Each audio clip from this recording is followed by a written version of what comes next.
Today's class is on one of my favorite poems.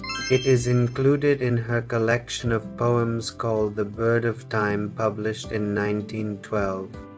As always, we have a lot to cover, so let's get started. So this is the first stanza of the poem. It goes like this. Bangle sellers are we who bear our shining loads to the temple fair.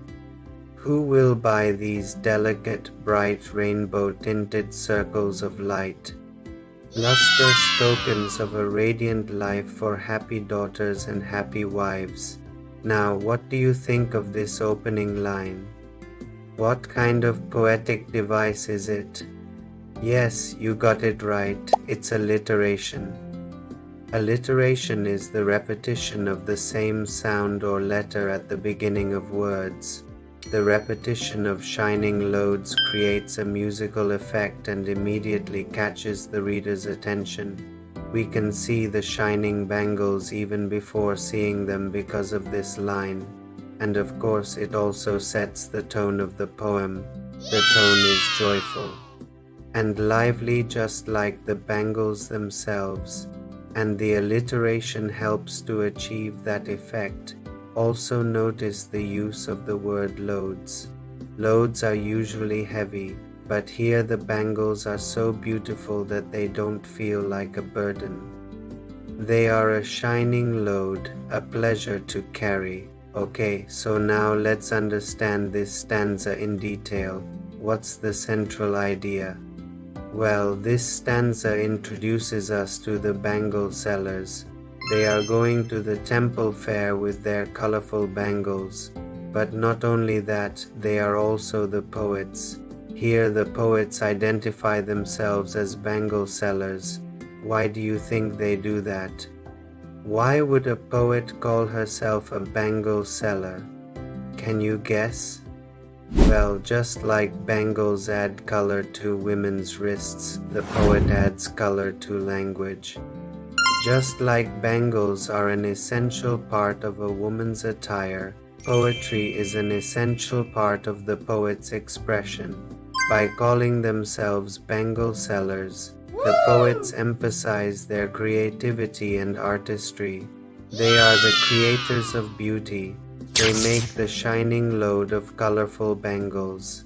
The second line, who will buy these delicate, bright rainbow-tinted circles of light, is actually addressed to the people visiting the temple fair. It's an invitation to admire and purchase the beautiful bangles. Notice the imagery used in this line. Delicate, bright rainbow-tinted circles of light. The bangles are not just pieces of glass or plastic. They are delicate works of art, each one a circle of light radiating different colors. This shows the bangle sellers' respect and admiration for their craft. They don't just sell bangles, they create wearable pieces of art. In the last line of this stanza, they describe what these bangles signify for happy daughters and happy wives. Bangles are not just accessories. They symbolize joy and happiness. They are worn by women who are either unmarried or married, but they represent different things to each. The unmarried women wear bangles to enhance their beauty, and it signifies their hope for a happy future. Married women wear bangles that represent their marital status and the bond they share with their families. So overall, this stanza sets the scene and introduces the main theme of the poem. It establishes the importance of bangles in Indian culture and how they hold different meanings for different women. Now let's look at the second stanza.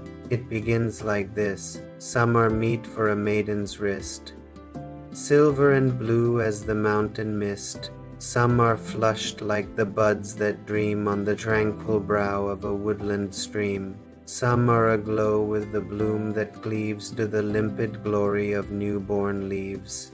Now the poem is divided into 4 stanzas, and each stanza talks about a different type of bangle and the woman who wears it. This stanza describes bangles that are suitable for young girls. These bangles are compared to the mountain mist. Why? Because they are silver and blue in color, just like the mist that covers the mountains in the morning or evening. Mountains are often covered in silver or bluish mist during sunrise and sunset, creating a magical, almost dreamlike atmosphere. So the poet uses this simile to show that the bangles are delicate and fresh like the morning mist. Then comes this line, some are flushed like the buds that dream on the tranquil brow of a woodland stream. Here the poet uses imagery of nature to describe the bangles. The buds on the trees by a peaceful stream are closed and dreaming. They haven't yet opened up to reveal their flowers. This line suggests that the bangles are suitable for young girls who are innocent and pure like the unopened buds. Finally, the last line says, some are aglow with the bloom that cleaves to the limpid glory of newborn leaves. Newborn leaves are shiny and bright, and they seem to glow when the sunlight touches them. The poet uses the word limpid to describe the leaves, meaning clear and pure. So this stanza highlights the innocence and freshness of youth. The bangles are compared to natural elements that symbolize purity, such as the mountain mist, closed flower buds, and newborn leaves. Okay, let's move on to the third stanza. This stanza talks about the bangles worn by brides. It starts like this. Some are like fields of sunlit corn, meet for a bride on her bridal morn. Some like the flame of her marriage fire, or rich with the hue of her heart's desire, tinkling, luminous, tender and clear, like her bridal laughter and bridal tear. The first line says that some bangles are like fields of golden corn, which is perfect for a bride on her special day. It emphasizes the brightness and warmth of the bangles, just like the sun shining on a field of ripe corn. Then comes this line, some like the flame of her marriage fire. The poet compares the bangles to the flame of the sacred fire during the marriage ceremony. The fire is considered a symbol of purity and commitment. So the bangles are associated with the purity and sanctity of the marriage bond. The next line says, or rich with the hue of her heart's desire. The bangles are also said to be the color of the bride's dreams and desires for her future. They reflect her hopes and aspirations for her married life. In the last line, the poet describes the sound of the bangles, tinkling, luminous, tender and clear, like her bridal laughter and bridal tear. On her wedding day, a bride experiences a range of emotions, joy and laughter, but also sadness at leaving her family.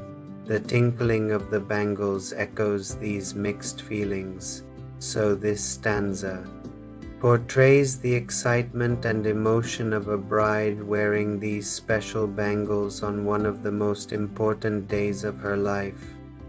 The comparison to the sunlit corn, the marriage fire, and the bride's own emotions creates a vivid picture of the significance of these bangles in her life. Let's look at the fourth and final stanza. It begins like this. Some are purple and gold-flecked gray, for she who has journeyed through life midway, whose hands have cherished, whose love has blessed and cradled fair sons on her faithful breast, and serves her household in fruitful pride, and worships the gods at her husband's side. This stanza is dedicated to women who have reached middle age. The bangles they wear are a blend of purple and gold flecked with gray. The color combination is unique and signifies the wisdom and maturity of these women. The first line tells us who these bangles are for she who has journeyed through life midway. These are not for young girls or brides, but for women who have lived a significant part of their lives. The phrase journeyed through life midway emphasizes the experience and resilience of these women. They have navigated various challenges and emerged stronger and wiser. Next, the poem talks about what these women represent: whose hands have cherished, whose love has blessed, their hands have nurtured and cared for their families. They have shown great love and affection to those around them, and cradled fair sons on her faithful breast. These women have raised children with care and devotion. They have instilled values and provided unconditional love and support. They have taken pride in their roles as homemakers, managing their households with efficiency and grace, and worships the gods at her husband's side. They are deeply religious and spiritual. They find solace and strength in their faith. They participate in religious rituals and ceremonies, seeking blessings for their families. Overall, the stanza paints a portrait of an ideal Indian woman who is not only a homemaker, but also a loving mother, a devoted wife, and a spiritually grounded individual. Her bangles reflect the wisdom and strength she has gained through her life experiences. So that was a summary of the Bangle Sellers by Sarojini Naidu. I hope you found this video helpful. If you did, please hit the like button and subscribe for more insightful videos on literature and language. You can also click on this playlist to watch other similar lessons. Thank you for watching and all the best for your exams.